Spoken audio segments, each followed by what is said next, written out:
How have myths about the AIDS epidemic caused stigmas towards the LGBTQ plus community? But first, what are STDs?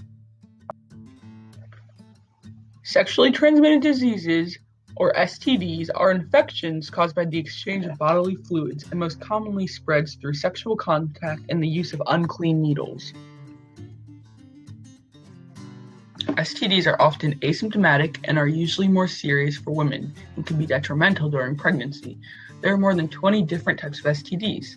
Contraception, such as condoms, can help decrease the likelihood of STDs, but don't guarantee any complete aversion to them.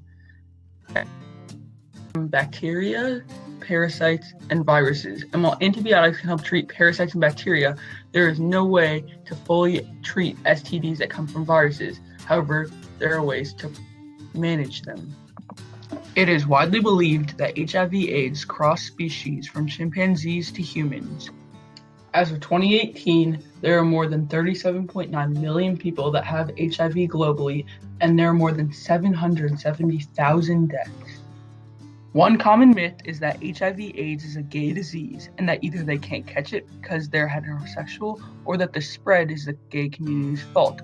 And while numbers of cases are disproportionately high in the LGBTQ community, it in no means is true that only gays can contract the disease or that the spread is their fault.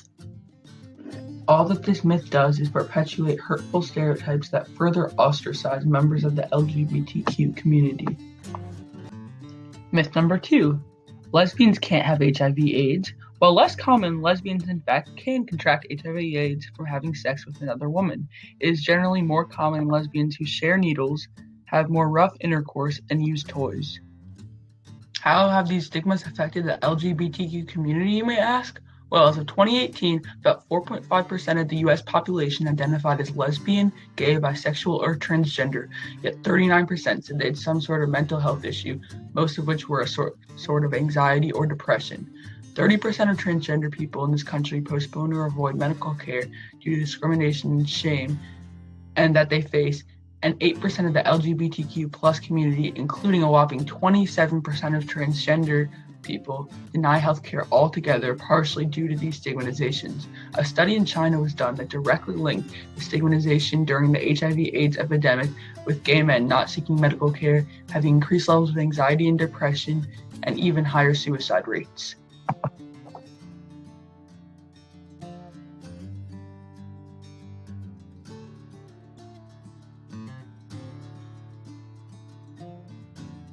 Thanks for watching.